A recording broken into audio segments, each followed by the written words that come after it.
รัมป์เข้มงวดกับผู้อพยพนิวซัมพูดว่าอย่างไรผู้ว่าการเกวินนิวซัมกล่าวถึงประเทศเกี่ยวกับการทหารของทรัมป์ในลอสแองเจลิส I want to say a few words about the events of the last few days.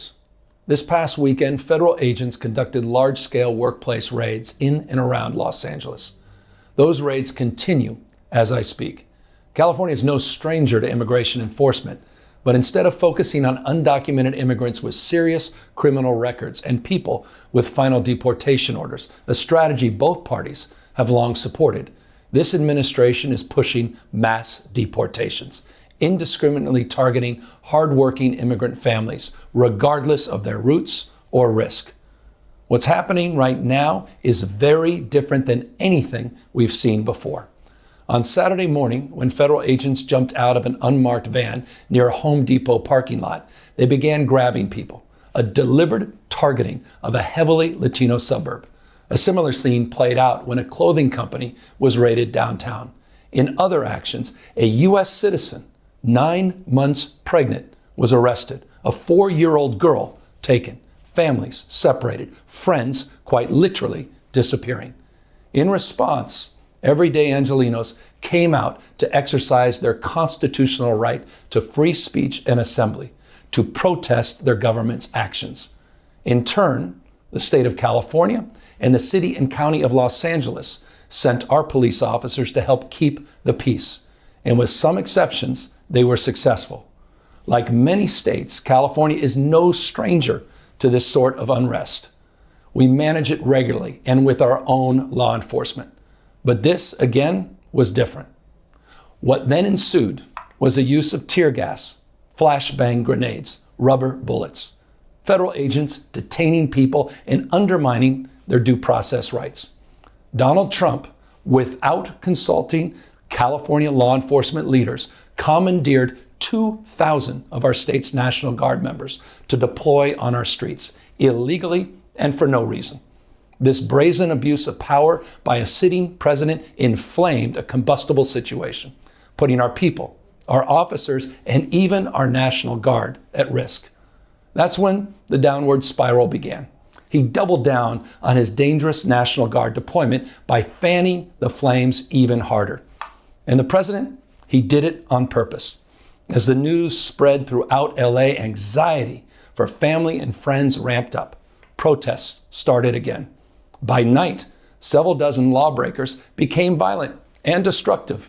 They vandalized property. They tried to assault police officers. Many of you have seen the video clips of cars burning on cable news. If you incite violence, I want to be clear about this. If you incite violence or destroy our communities, you're going to be held to account. That kind of criminal behavior will not be tolerated. Full stop.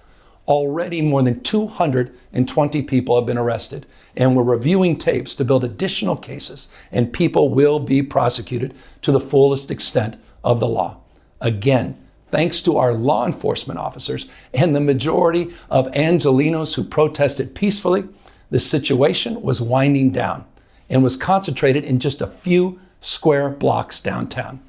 But that's not what Donald Trump wanted. He again chose escalation. He chose more force. He chose theatrics over public safety. He federalized another 2,000 Guard members. He deployed more than 700 active U.S. Marines. These are the men and women trained for foreign combat, not domestic law enforcement. We honor their service. We honor their bravery. But we do not want our streets militarized by our own armed forces. Not in LA, not in California, not anywhere. We're seeing unmarked cars in school parking lots, kids afraid of attending their own graduation. Trump is pulling a military dragnet all across Los Angeles, well beyond his stated intent to just go after violent and serious criminals. His agents are arresting dishwashers, gardeners, day laborers, and seamstresses. That's just weakness masquerading as strength. Donald Trump's government isn't protecting our communities. They're traumatizing our communities. And that seems to be the entire point. California will keep fighting. It will keep fighting on behalf of our people, all of our people, including in the courts. Just yesterday, we filed a legal challenge to Donald Trump's reckless deployment of American troops to a major American city. Today, we sought an emergency court order to stop the use of the American military to engage in law enforcement activities across Los Angeles. If some of us could be snatched off the streets without a warrant, based only on suspicion or skin color, then none of us are safe. Authoritarian regimes begin by targeting people who are least able to defend themselves, but they do not stop there. Trump and his loyalists, they thrive on division because it allows them to take more power and exert even more control. And by the way, Trump, he's not opposed to lawlessness and violence as long as it serves him.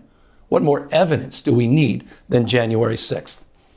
I ask everyone, take time, reflect on this perilous moment. A president who wants to be bound by no law or constitution, perpetuating a unified assault on American traditions. This is a president who in just over 140 days has fired government watchdogs that could hold him accountable for corruption and fraud.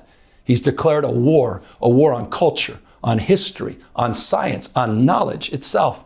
Databases, quite literally, are vanishing. He's delegitimizing news organizations, and he's assaulting the First Amendment. And the threat of defunding them, at threat, he's dictating what universities themselves can teach. He's targeting law firms and the judicial branch that are the foundations of an orderly and civil society. He's calling for a sitting governor to be arrested for no other reason than to, in his own words, for getting elected.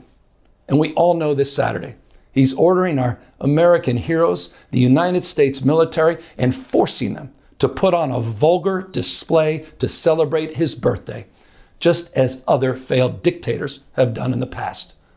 Look, this isn't just about protests here in Los Angeles.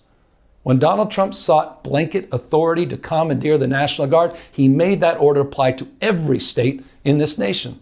This is about all of us. This is about you. California may be first, but it clearly will not end here. Other states are next. Democracy is next. Democracy is under assault before our eyes. This moment we have feared has arrived. He's taking a wrecking ball to our founding fathers' historic project. 3 co-equal branches of independent government. There are no longer any checks and balances. Congress is nowhere to be found. Speaker Johnson has completely abdicated that responsibility. The rule of law has increasingly been given way to the rule of Don. The founding fathers, they didn't live and die to see this kind of moment. It's time for all of us to stand up. Justice Brandeis, he said it best. In a democracy, the most important office, with all due respect, Mr. President, is not the presidency, and it's certainly not governor. The most important office is office of citizen. At this moment, we all need to stand up and be held to account, a higher level of accountability. If you exercise your First Amendment rights, please do it peacefully. I know many of you are feeling deep anxiety, stress, and fear, but I want you to know that you are the antidote to that fear and that anxiety. What Donald Trump wants most is your fealty, your silence to be complicit in this moment. Do not give in to him.